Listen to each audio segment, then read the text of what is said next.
So hello everyone, welcome and thank you very much for joining us today. I'd like to start by acknowledging the traditional owners of the country on which we meet today, the Gadigal people of the Eora Nation, and recognise their continuing connection to land, waters and culture. We pay our respects to the elders past, present and emerging. My name is Rebecca Zemunick. I am the Director of Business Development and Technology Partnerships here at Publicis Sapient in Australia.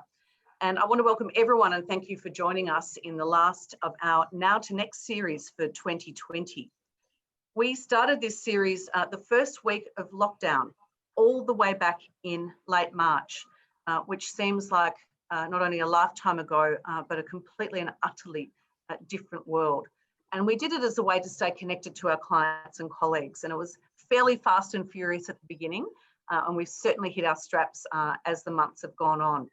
So thank you for your ongoing support if you've been following us throughout the last 6 months, and we look forward to coming back bigger and better in 2021.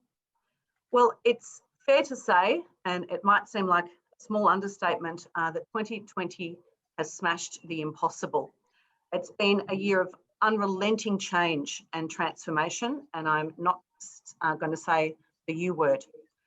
Overnight, we've had to change the way we live, the way we work, the way we shop, and most of all, the way that we do business. We became a smaller place as borders closed and we began to lock down homes.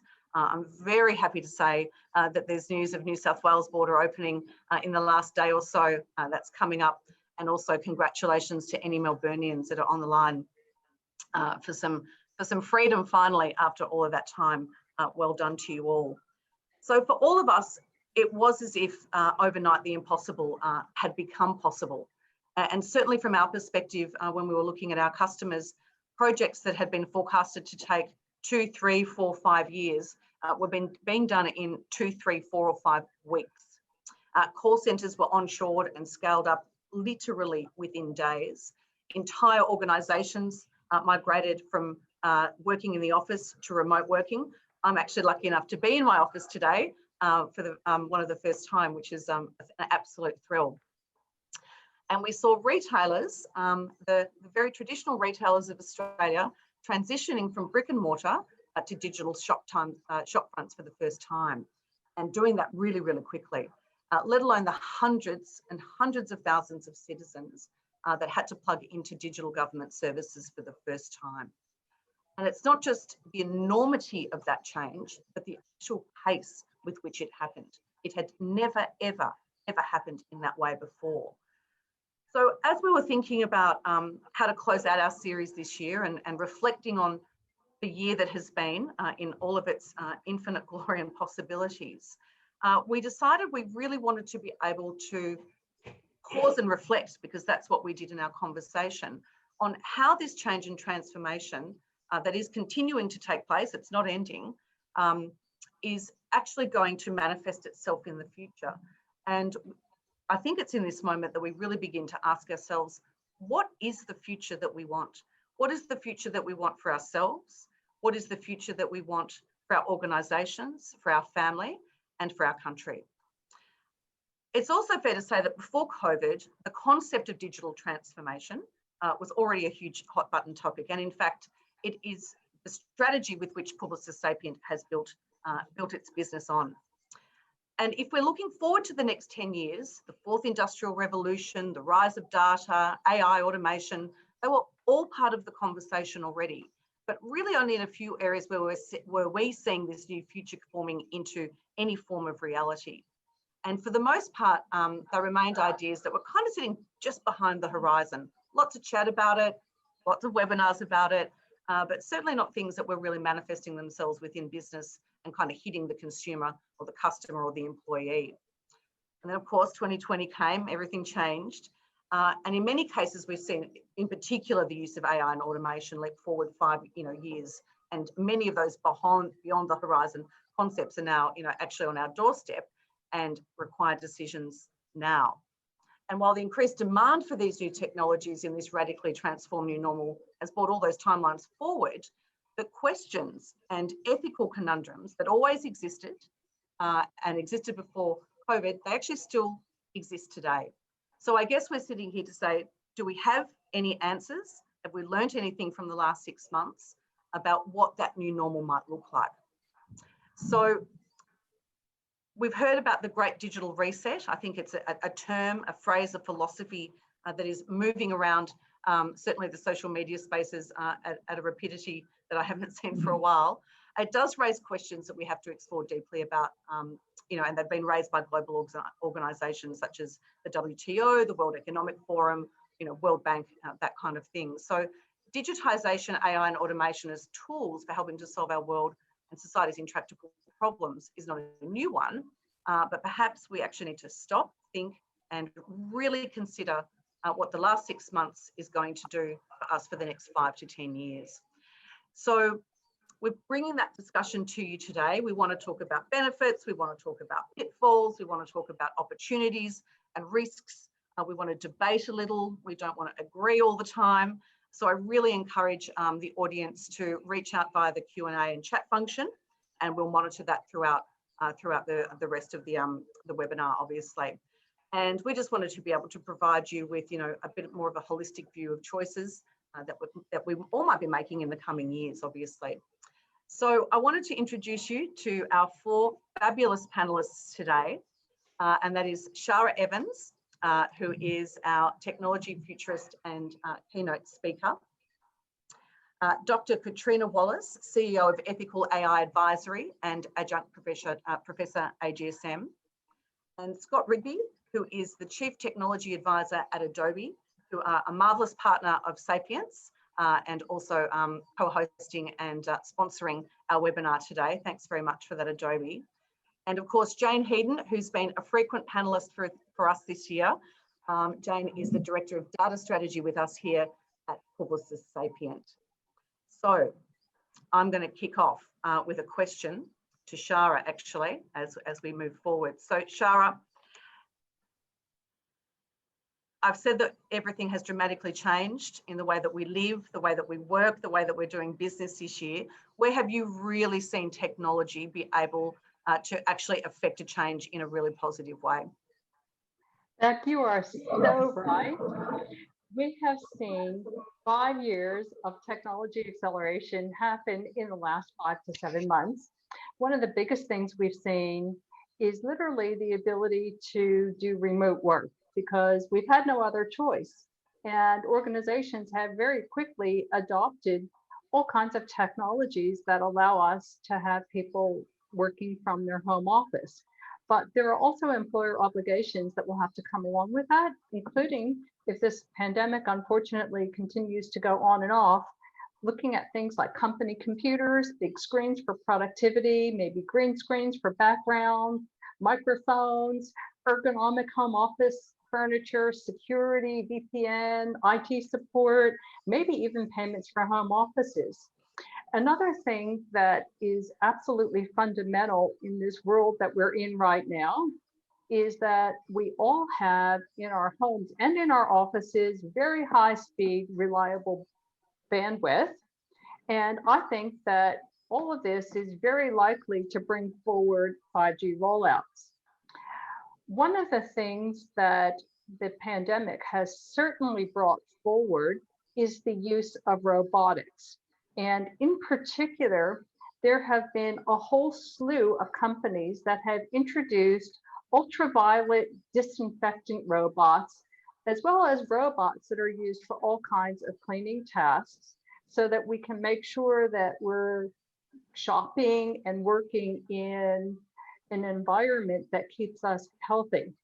There are even mobile disinfectant doors. We see robots for contactless warehouses. There are even humanoidish companion robots, already being used before COVID, but really important to keep people who are elderly safe so that they're not stuck into nursing homes. And there are some robots out there that actually have image recognition and graspers, where if an elderly person is at home and they've dropped their glasses, let's say, the robot can pick it up and hand it to the person. And the same technology can be used for businesses. And it already has been, but just not in a big way yet. So imagine that you have these companion robots in your store or in your bank, they could be roaming assistants, and they can answer questions from customers who are coming in or be able to give directions around.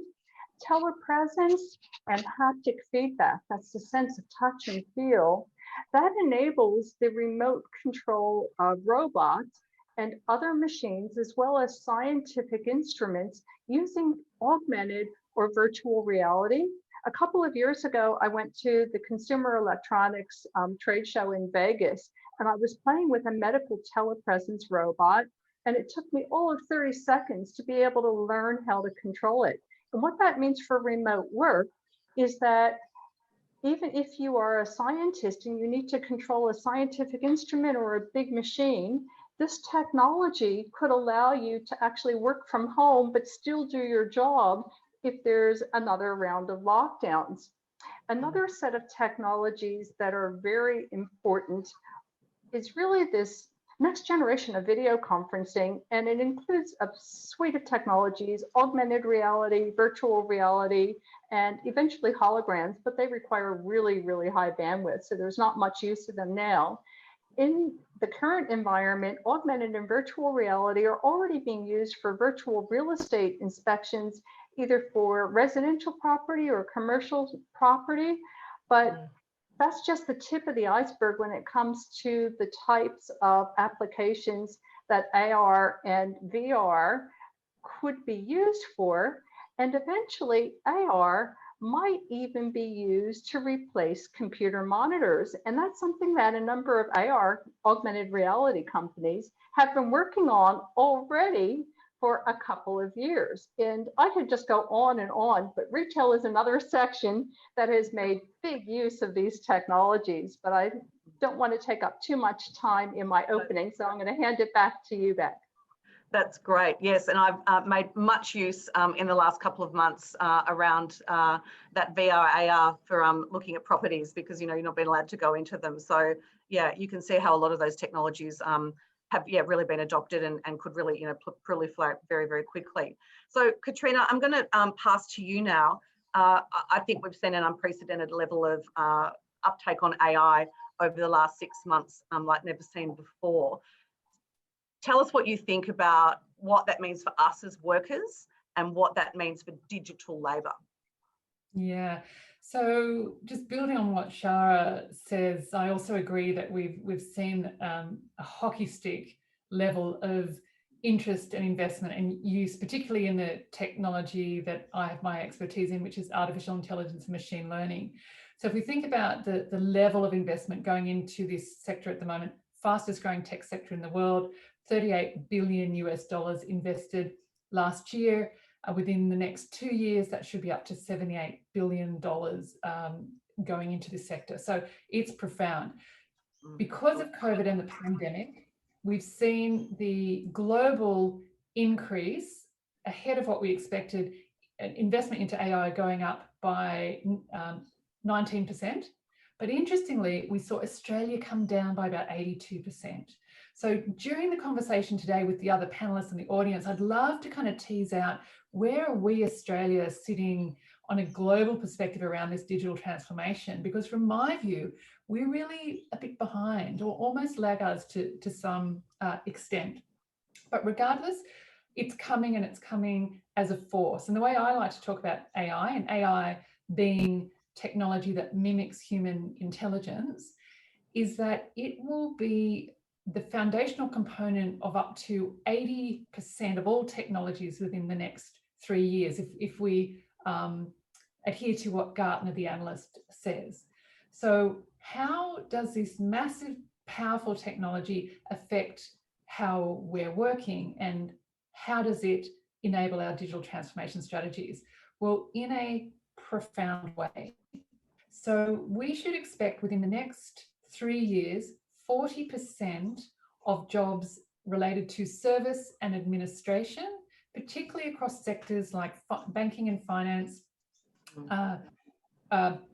retail, hospitality, tourism, really some of the sectors that have been disrupted during the pandemic. Also telecommunications, government to a degree, service and admin jobs to be automated and to be done by things such as artificial intelligence machines, done by virtual assistants or other types of robotics. So when we think about AI, and if we think that it is data, algorithms, decision-making or analytics, and then automation, these are sort of things that humans also do.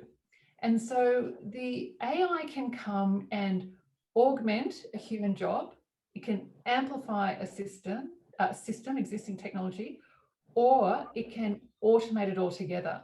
So herein we introduce the concept of digital labor.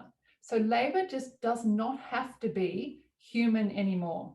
And in work that my company does with companies in Australia and the US, we'll often map out the organizational chart and have human employees, what we call HAVA or HAMA, so human assisted virtual assistant or human assisted machine assisted employees, and then digital labor. And these are digital employees who have a role exactly the same as their human counterpart. Now, again, if we look at the analysts' predictions, within the next 2 years, 1.8 million jobs will be replaced by robots and AI, and 2.3 million jobs will be created by the coming of this field. So that's kind of worrying and exciting all at the same time. But the thing to note as we think about digital transformation, I think we have an obligation here as technology leaders to think about the benefits, which will be often efficiency, better decision-making, better analytics, bigger, faster, cheaper in the way we do things. But the other side of that is, who are the people that we're going to displace, the jobs? Now, my great concern is that 90% of those jobs that will be replaced by the machines, AI, other advanced technologies during digital transformation are the jobs of women and minority groups, because often they'll be the entry-level jobs. So that's just one thing I'll tag for this discussion today, that we have to be particularly concerned about who are the jobs. And in Australia, before 2030, so another 10 years, we need to create 161,000 new jobs in AI and machine learning just for us to keep up with the pace of things. So how are we going to develop those jobs when we've got a very slow movement, particularly of women and minorities into the STEM subjects? So digital transformation, digital labor, it's here. I'm super excited about it, but also a few words of caution. Yeah, and I see recently, I think we were talking about it the other day in one of our sessions, there was an announcement by the government around that we weren't going to be leaders, we were going to be, what was the term that they used, Catriona? Oh, yeah, I know, that was frightening, wasn't it? So that was Prime Minister Scott Morrison doing a big announcement that Australia was going to be, didn't need to be the new Silicon Valley or a bunch of tech heads. We would be looking at being good technology adopters. So I did a post on that, which has now had 100,000 views and 400 comments of very annoyed Australian technologists. And I'm going to throw to potentially an annoyed Australian technologist, Scott Rigby.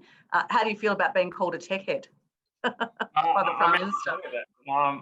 Right now, it sounds like, based on obviously what Catriona's talking about in respect to future demand, hopefully there's some longevity in my career yet, right? So, yeah, look, I think I agree. I think that, it is frustrating when we start to hear this, and, suddenly there is a lot more opportunity in this country than we're hearing from executive leadership on.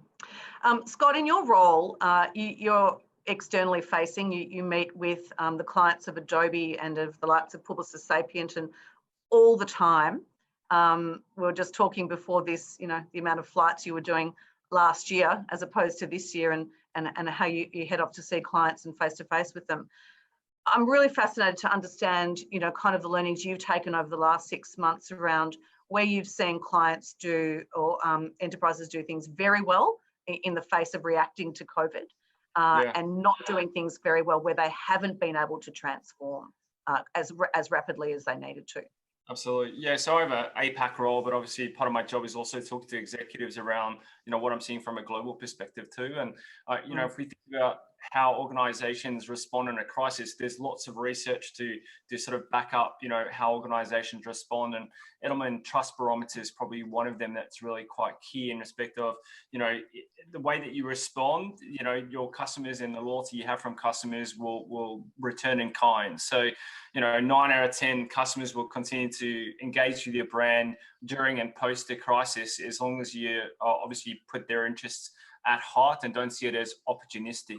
If we start to look at, you know, some examples across a number of industries and from a global perspective, so I'm going to give you, you know, retail, government, and FSI, and I want to take an opportunity here. I would be remiss not to talk about how Adobe has helped some of our customers.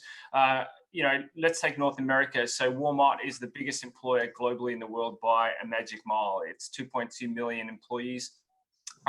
They used technology that's generally utilized from a customer experience perspective to deliver websites, mobile applications, deliver experiences, and they pivoted that inwards to drive their own communication to their own employees. So while Walmart's obviously had to go through quite significant change over this period, and you know, they were running at different you know, legislation and regulations across 50 different states in the US, they could keep their employees in each of those states up to date in respect of changing store policies and making sure that the employees were engaged, they still felt part of the organizational fabric, and they used content management to be able to deliver that across any device that an employee might want to, you know, get that information through, whether that be mobile, whether that be a tablet, whether that be a desktop computer within the store.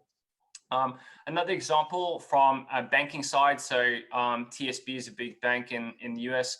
They digitized a number of their operations, again, using digital signatures, digital forms, that essentially over an 8-week period managed to mitigate 15,000 branch visits, which would otherwise have, you know, meant that people would have had to come in and possibly be exposed.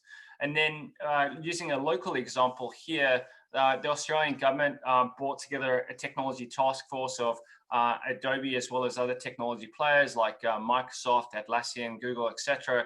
And we collaboratively built the Skills Finder website. So going to what Catriona just talked about of, you know, how do we develop skills for the future? One thing that we didn't have at this point was, you know, a connected central point where you could get access to all of the potential technology courses that are available to upskill yourself and create a new skills pathway for your future career. And so we did that. And so there's a number of positives that have come through this, and you know, new muscle that organizations have created that they can continue to use into the future. If we start to think about some of the potential negative, you know, stories that have come out through COVID and things to learn what not to do, a couple of examples here. So a Mexican beer brand that we all love and know happened to launch their new alcoholic seltzer at right around summer break time, encouraging obviously you to drink with your friends and go on summer break and all this type of stuff. Obviously, you know, through COVID, that's probably not optimal, right? American Airline, while cancelling flights and telling their customers to rebook, was then also charging their customers quite exorbitant fees, $200 US thereabouts, to actually rebook that. And these are all, you know, things that we shouldn't be doing during a crisis. One of the local retailers here in Australia, a department store which will remain unnamed, you know, forced their customers to go obviously purchase through the website because you couldn't come in store, but you then had to essentially take a virtual ticket. And they would only give you access. They only had a certain limited number of people that could access the website at any one time.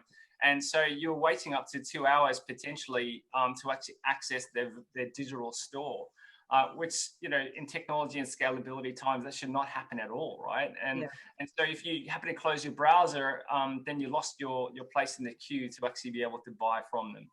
And I'm sure we've all heard about the different, you know, government apps from a COVID perspective that have been failures, whether that be, you know, recognizing that you've had been exposed to someone, or, you know, the UK example of, you know, they recognized that you had actually been exposed, but then they forgot to trigger the message to tell you that. So I think there's plenty of both good and bad examples that we can learn from through this, that we hopefully can take into the future as key learnings. No, absolutely. And I think, you know, you can't be too critical when a pandemic hits, and no one knows really how to manage that. But certainly, I think being business ready is, you know, is an important part. risk tolerance and more agility into the business, quick decision making, etc. I'm sure all of this is going to start to be embedded into organizations if it isn't already. Yeah. So Jane, you and I work in this world day in, day out, and often hand in hand with clients around their digital transformation strategies and implementations and journeys. You know, we've worked with clients over years and years to get them to certain points. What do you think are some things that businesses can do now? I just want to kind of bring it back to the here and now for a moment, that they can actually do now to help themselves, you know, kind of get to the next point. Yeah, I think there are many CIOs that might have been comfortably sitting in the middle or the start of a digital transformation program end of last year. And you heard it from Shara, 5 years of digital transformation in the space of 5 months. So I think we're really in a game-changing situation when it comes to redesigning digital transformation programs. I think what we're hearing mostly from CIOs is that they've achieved an inordinate amount of change, you know, particularly moving workforces into remote working from home situations at a pace they never imagined they could have achieved. So the big questions we hear a lot is, you know, how do we seize the momentum that we've built over the past few months, and how do we keep that pace and not retreat back to old ways of working? So ways to think about it. So firstly, you know, we think customers are at the heart of digital transformation, and I think we really know that what customers want and what they value has really changed as a result of the pandemic. So we know that 75% of customers have changed the way they think about the brands they buy, the stores they visit, loyalty, and where they start and finish their customer journeys. And I don't think there'd be many organisations that might have had, you know, contactless delivery on their backlog last year. But, you know, we're seeing a real change in priorities, and we know that customers now care so much more about the inequities in society that Catriona mentioned. And they care a lot about people and planet and purpose. And there's a real intentionality around which brands they're choosing to buy from. So I think going back to your customers and understanding their intent and what they value in this new world is really important, and we must start the redesign. Secondly, I think, you know, employees. So I think looking after your employees is really vital. I think we're all acutely aware of the mental health problems and the feeling of isolation and anxiety that the pandemic has brought upon all of us. So I think looking after your staff and ensuring that they're feeling comfortable and confident in the new working environment is really important as well. Catriona also talked about skills of the future, which is a priority. And thirdly is risk, and I think many organisations are sitting well outside the risk appetite that's been set by their board, and it's time to flex on risk appetite, and it's also time to respond to some of the newer and really massive risks that have arisen out of the pandemic. One of them, the big ones, is cybersecurity and what happens when you move an entire workforce out of a well-secured enterprise network into working from home, printing from home, working on home PCs. And there's an extraordinary uplift in the amount of new attack vectors which are entering the cyberspace. So building a cyber resilience, I think, really needs to be at the forefront of digital transformation as well. And then culture. I think what we're realising is that this is the first of many shocks. I hear futurists like Shara talk about us being really only 1% into this, you know, incredibly, you know, ambitious and huge journey we're undertaking. So building that muscle that Scott referred to, building organisational capability, and most importantly, the mindsets. So that mindset that the organisation becomes adaptive and resilient and inclusive and sustainable. And none of us can really see around the corner and what will happen next. You know, will there be another wave? When will the vaccine be available? We know that climate change is another big shock, which is, you know, that frog boiling in the water. So how do we set ourselves up for resilience and adaptiveness in this new world we're entering, and that we're moving from response and recovery into reimagining entire business models and building that resilience. So there's a lot to change around digital transformation programs. Yeah, and I think we saw in certain industries in our world there was quite a good reaction and a really forward reaction, and then in others there was real risk aversion to some of the changes that we knew needed to be made. So we continue to work on those challenges. Catriona, I've got a question, and it was going to be my next question to you, but it's also kind of come in via the chat function as well. So I'm actually going to read it from the chat function. There's many parts to it, and it comes from Alex, who said adoption of AI in education of the next generation. You said that Australia is significantly behind, compared to whom? Which countries do lead the way, and what are they doing differently? Is it government's responsibility or fault, ours obviously, and its inability to react quickly and be flexible to new tech? And there's quite a few questions here, it's all great. How can schools integrate these new learnings from grassroots levels, particularly for young women, to your very last point in your last question? I'm guessing that Alex may have a daughter. Yeah, I'm pleased Alex has a daughter, and it's a really important question. So let me start, and I'll just say that education and awareness has to be where we start. So I'm just going to pin that and come back and answer, who do we compare to with regard to, say, our AI adoption? So the two biggest countries in the world with regard to investment into and use of AI are China and the US. And by way of example, a per capita investment in Australia into AI is around $2.05 compared to the US, which is around $19. So we've got a tenth of the investment per capita into AI in Australia as compared to the US. If we look at even countries like Israel, with a fraction of the population we have a quarter of the investment per capita into AI as Israel does. And the reason for this, I think, still stems, and I'd love to hear Scott and Shara's view on this too. Even way back to, we never had a burning platform. We didn't have a major global financial crisis. Australia, we've maintained a good standard of living. We've got a pretty healthy economy. So we didn't have to innovate our way out. And as such, that benefit at the time may catch us and bite us because of the slowness in doing so. But we are seeing very cool things happening. So I've now sit on the board of Artesian Capital's BOAB AI, and this is Australia's very first scale-up AI accelerator. So we'll have one. These other countries will have dozens of these things. So next question was, whose fault is it? Well, I'm not sure it's anyone's fault, but who has a responsibility?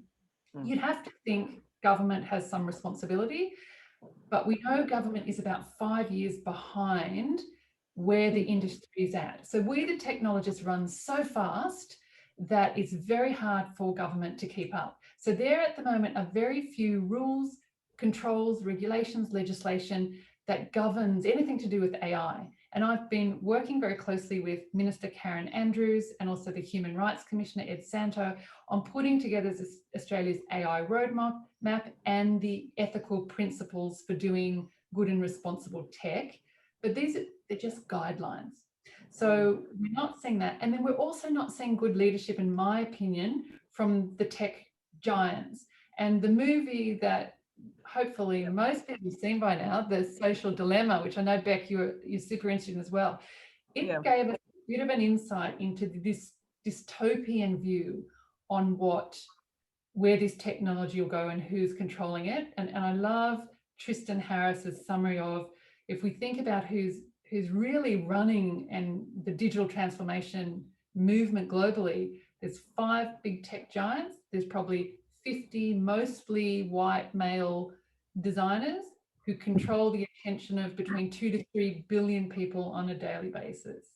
So to me, that's a bit of a concern.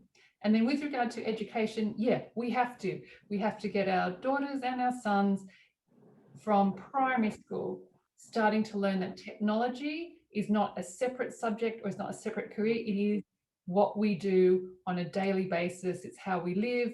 And the machines that we're talking about will be running our lives. And so we need to do a lot more to encourage particularly girls and women into the field, because 1 in 10 jobs at the moment in AI are held by women. It's not a great statistic, is it? Yeah, I've got some thoughts.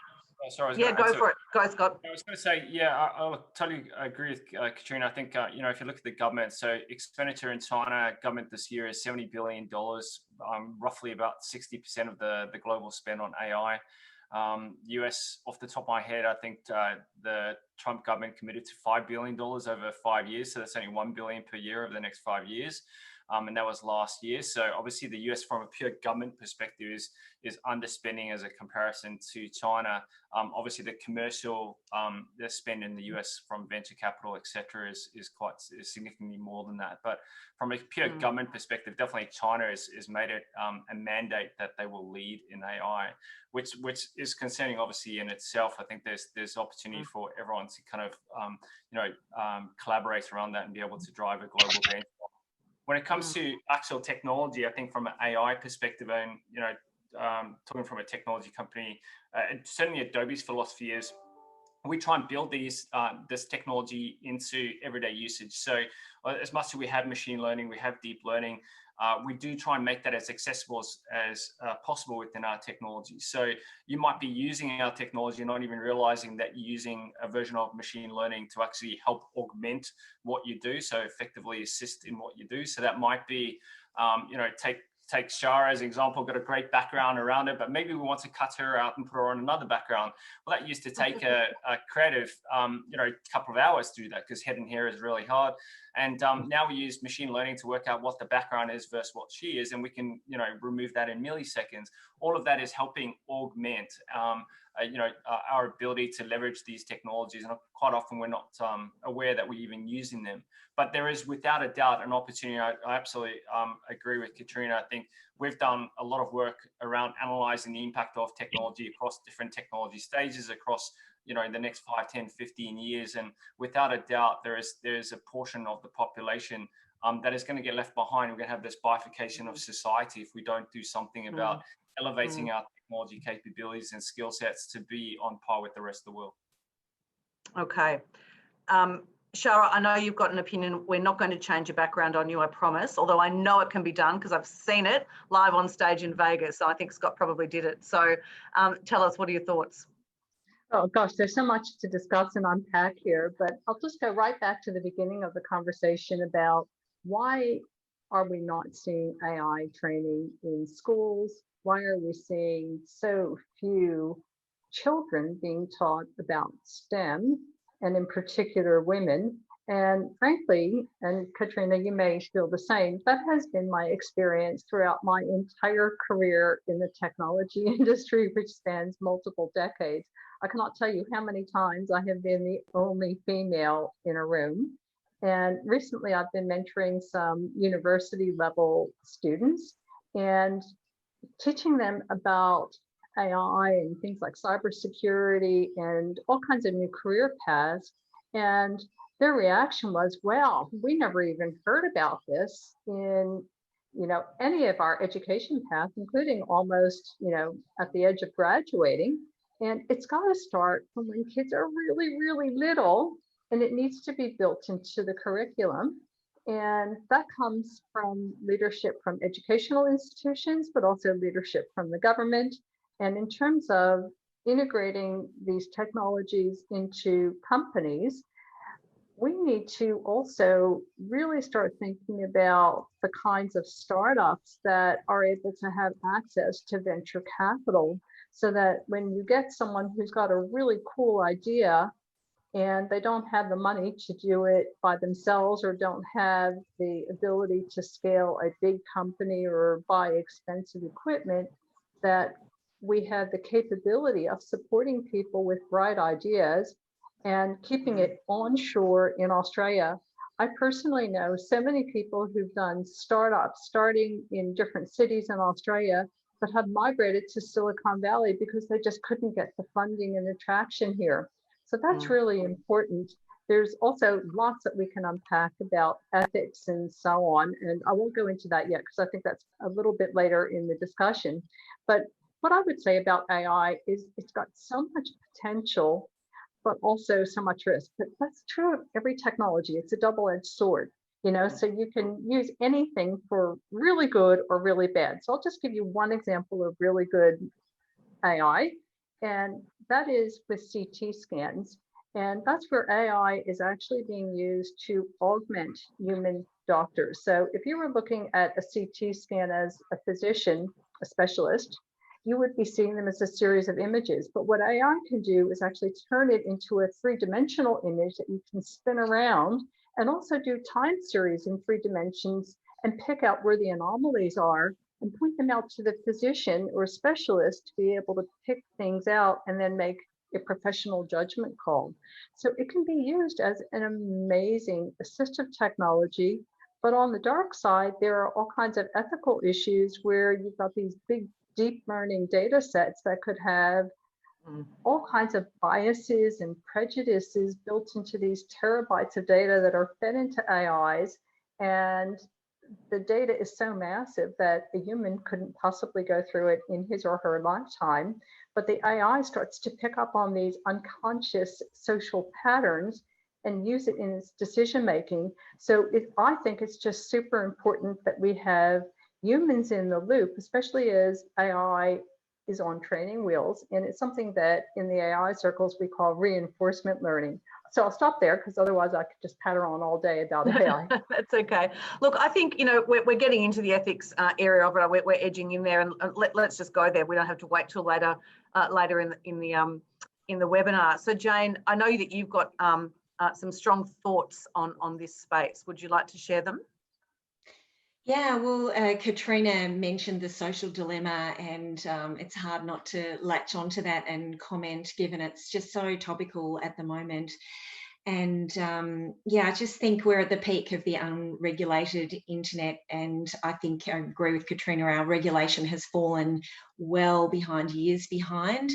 But it's really pleasing to see that we're finally starting to take a stand. So I think it's really been, this year's been a bit of a perfect storm, actually. I think the, you know, the pendulum of consumer sentiment has been swinging against the tech titans for the last year.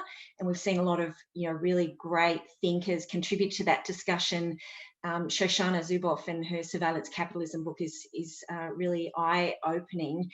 And I think with the pandemic bringing our increased concern for the inequities in society and the importance of looking after humanity and communities, together with some of the systemic abuse of monopoly power from the big global hegemonies, I think it's really reaching a flashpoint.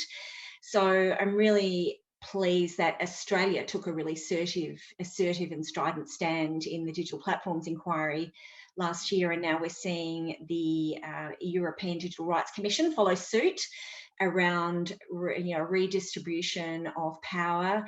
And there's also another really excoriating report happening, and it's just been tabled in the US at the moment, around that abuse of power. I figure they've got something else on their hands at the moment that's probably a bit distracting on this, but really recognising that, you know, these platforms, they've certainly, there's no question, they've brought some undeniably brilliant and useful and enjoyable services to our lives, but the societal trauma that they've, you know, accidentally created has really brought into sharp relief with the social dilemma. So I think when we think about ethics and we think about ethics in AI, we really need to broaden the aperture of the ethics discussion, not just to the use of AI specifically, but the use of data and business models and concentration of power and concentration of, you know, vertical markets that, you know, really fly in the face of a thriving competitive landscape, and, you know, all of those really tragic consequences that inappropriate data sharing is having on the youth. Is, you know, certainly we're heading into a catastrophic result if we don't take some really sharp, swift, strong action now. So great to see regulators stepping into that. 100% agree. And I think I'd like to focus a little now on the data of it all. as well, because it sits at the centre of the conversation, mostly for what we do, and certainly in a more practical sense. So I'm going to pull a question up from I had later down in the list, but it can only continue to play the lead role, right, in the discussion moving forward for businesses. I know, Scott, you've probably got an opinion. I'm sure everyone's got an opinion, but I'll maybe throw to Scott to ask him, what can organisations do now to make better use of their data, considering where we're at? Yeah, I think, we have to take into consideration that, the disruption that we are going through. I don't know if we necessarily turned the corner, certainly if we take more of an APAC view rather than just an Australian view. It's still fluid in respect of potentially the future interactions we're going to have with customers or with citizens. And so that is going to play a really important role in ensuring that we understand, the behavioral trends of what customers or citizens want from us as we sort of continue to go through this disruptive period. And data is really going to be kind of that voice of customer. It gives you the ability to be able to understand what the behavioral triggers are, where we're going, etc. And for that, you really need what we call sort of intelligent management of data, meaning that you're not only collecting that data, but you're also activating it and making use of it. And if I had to sort of isolate a couple of steps that brands should be thinking about in respect of how you actually manage data, first and foremost, you need to understand the data that you have available to you, collect that data in a centralized repository. Then more importantly, we've talked about sort of AI, and this is really where technology starts to play a role. Is you can't understand that at a nuanced level, for every single customer citizen interaction. You have to use technology at scale to be able to surface up the insights. And that's where, things like AI, particularly machine learning, can really start to give you some insights on, new behavioral changes, identifying some of those insights, helping you create new and interesting audience segments that you might want to talk to, being able to personalize or optimize your spend, etc. And then, moving into the next piece, which is around sort of the ethical aspect of it. Again, this is where technology can help to a degree. If I think about Adobe, we launched a new technology called Adobe Experience Platform last year. It's got what's called data usage labeling and enforcement, meaning that you can add kind of those, privacy, security, and consent restraints around how that data is actually utilized when talking to either customers or citizens. And then lastly is, once you have the data together, is you have to make that available at the edge so that you can actually activate it. There's no point sitting in a data warehouse where you can't actually do anything with it. The data only becomes valuable when you actually take action from it. And so that's where you need to make that data available at the edge, so that it then drives a better experience. It drives a citizen to a new service or whatever it might be, is actually activating the data. So those are kind of the 4 key steps that brands really should be thinking about in respect of driving more value from data. And if you're not a large enterprise organisation, and I say this because it kind of came up on the weekend, all the small businesses around Australia who, have to check in and put your details in, just had to react super quick to getting that on board, right? Yeah. And, be able to do that. And no one actually really knows, or perhaps even cares, where that data is going or who's going to use it. And so now every time I check in, I think, really, what is going on here? I did it without questioning it to start with. Because it was like... I posted on LinkedIn the other day. It was really frustrating, right? I mean, if you look at governments like Singapore, like New Zealand, they rolled out the, QR code where you check in, whether at a business like a restaurant or a bar or whatever it might be. Just the usage of that data was through a centralized federal app. Well, we don't have that in Australia, and we seem to have, misstepped there in respect of, forcing businesses to go and figure out what they need to do. In a lot of cases, they're using, third-party technologies. People don't really know where their data is going, and more importantly, it's probably going to be sold down the line, depending on, the ethical constraints they have within their organization. And so it's created this massive, risk in respect of, citizen data, because we all go to bars, and now that we're obviously coming out of lockdown, we all go to restaurants, we'll go to stores. And so there's this huge data breach that potentially could happen around this data because, you know, government hasn't moved quick enough in this particular area when others have actually led the way. So I think, you know, it is challenging for small businesses. You know, maybe to talk to that for a second is there is lots of, you know, free technology available to help at least get them up to speed and collecting data and hopefully driving action from it. There is, you know, particularly as you go to cloud service technology now, they have bands that based on the size of your organization, you're paying based on sort of the, you know, the size of your customer base or whatever it might be. So hopefully you find something that's more within the price point that talks to your business. And so you can start to leverage technology to be able to address, you know, the needs of your customers or your citizens much better than potentially what you did pre-COVID. And I'm sure a lot of brands had that on their digital transformation roadmap. It's just been brought forward.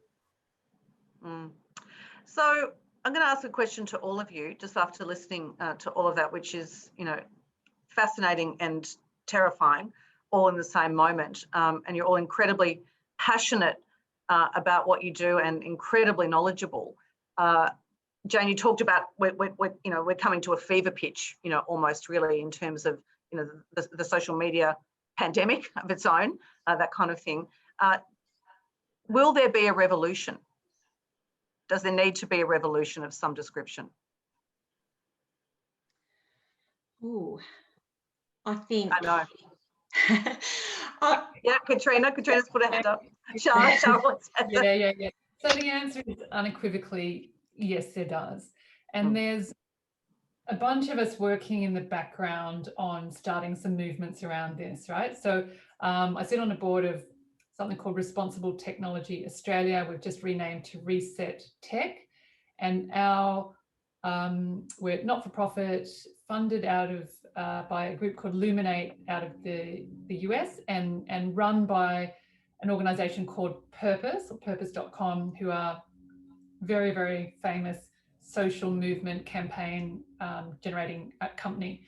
And our whole purpose is twofold. One is to work with the politicians and policymakers in government to start get their education and open their eyes to what technology is and the benefits and the harms. And I don't think we have politicians that are particularly well informed or well educated yet on what technology and digital transformation is, clearly reflected in the PM's statement last week. And then we're also starting to work with consumers and citizens. And we did a clever piece of work around COVID misinformation called the Misinformation Medic, and showed a whole bunch, thousands of Australians, what happens in social media if they follow us a particular path and share it and like it and go on. So I think there does need to be a revolution. It will probably need to be led by the people. I don't think we can rely on the tech giants or the government. And so what I talk about is us needing to develop ethical leaders who are not the politicians and not the tech giants, who are us on the call here today, the audience members, that we step up and actually become these ethical leaders. Now, sometime today on this conversation, I can go through just the 8 principles of being an ethical leader or what an ethical technology might look like. And we're starting to use this language of responsible, be a responsible technologist. So I think that's my view, absolutely. And if there's a revolution, I'm going to be holding the flag at the front. I was going to. Sorry, go Shara. I was going to say, you know, I agree completely. You know, Catriona, you're right on. There needs to be a revolution when it comes to the kind of data that we put into social media.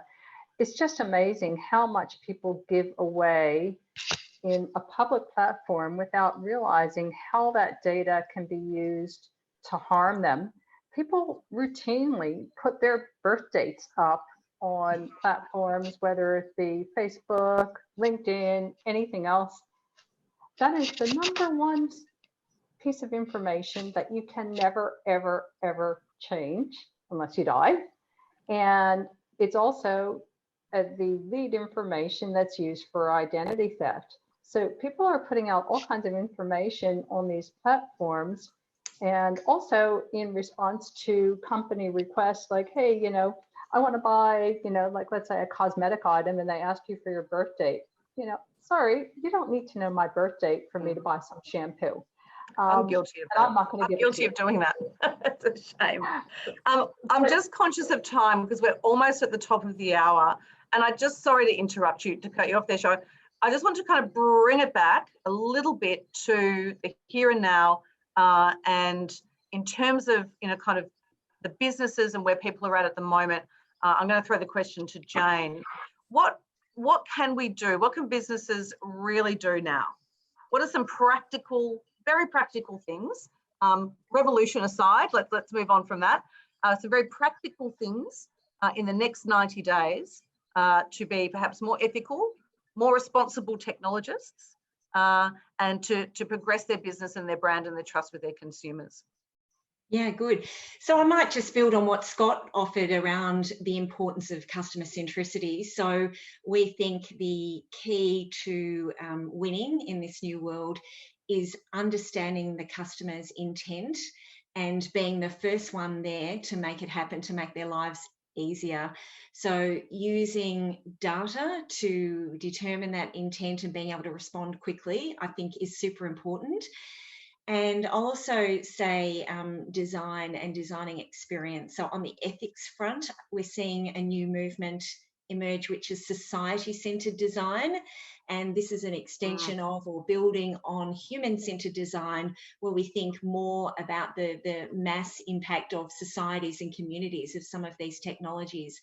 So I think understanding society-centered design is an important first step. I think getting your arms around your customers' needs and wants and the data that supports that is another priority. I think managing risks for any organisation is also a priority. So getting that cyber strategy in place, looking after your employees, again, I think is super important. I think number one of all of this, I think, is around the culture we build inside organisations. And I think that starts with leadership. And I think leadership needs to set a new tone. And the most successful organisations who are weathering the storm of this pandemic are the ones who have leaders that communicate widely, that link everything to purpose and mobilise their teams around that purpose. I think being conscious of the organisation's role in, planet and people and environmental sustainability and all of those really important ESG elements, not just lip service, but walking the talk. And most importantly, driving that adaptive mindset and that innovation inside their organisation, building that muscle for agility, I think is number one.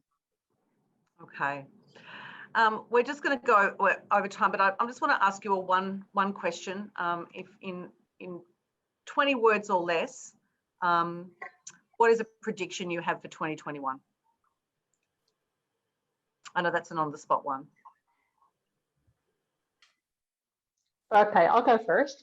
I think 2021 is still going to be a bit of a roller coaster because, like it or not, we've got a world situation that has a lot of variables in it, and we're going in and out of lockdowns in different parts of the world, and that has a ripple effect on the entire supply chain around the world.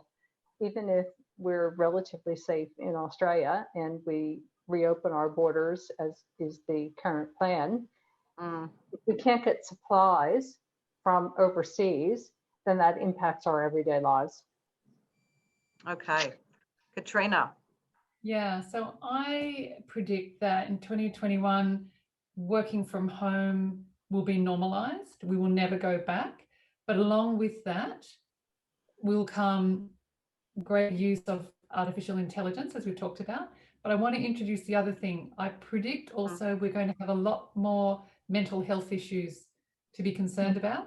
And I hope that mental health and technology can come together and start to solve for some of those problems. Because I think we do have huge mental health challenges for our young people and for people working at home, particularly women, that we will need to address in 2021. Okay. Scott. Yeah, look, I think we'll see more of the same. I think we're still in a fluid situation at the moment. So I think that'll continue. I think what we will see and probably sort of, some of the opportunities or benefits of what we've seen through this disruption is that we'll see, faster decision making. We'll see much more agile enterprises. We'll see a high degree in respect of risk appetite from leaders in organizations. We'll see more autonomy for employees to make decisions further down the organization. That will hopefully mean that we're much more nimble, agile, innovative businesses as an outcome over the longer term. Wonderful. That sounds great. And Jane? Look, I do think we're in for another tough few months ahead, particularly with our economy in suspended animation and knowing that as stimulus is wound back, that we must find a way through and we must find places for growth. So despite that, I think, empathy, we must put empathy at the centre of this, and hope. We must be optimistic about how we can design the society we want, together with revitalising the economy we need. I do agree. I think that erring on the side of positivity and collective empathy is the way to go. And whilst we talked a lot about some of the dystopian sides of AI and technology today, I think that collectively it actually has the incredible ability to have positive impact and positive change.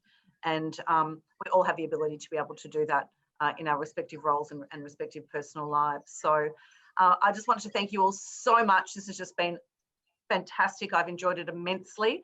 I'm sure that everyone else has too that came on board.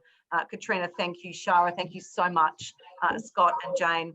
Jane is the perennial panelist for us this year. You've just been marvellous. Have a great end of year, everyone, and we'll see you in 2021. Thank you.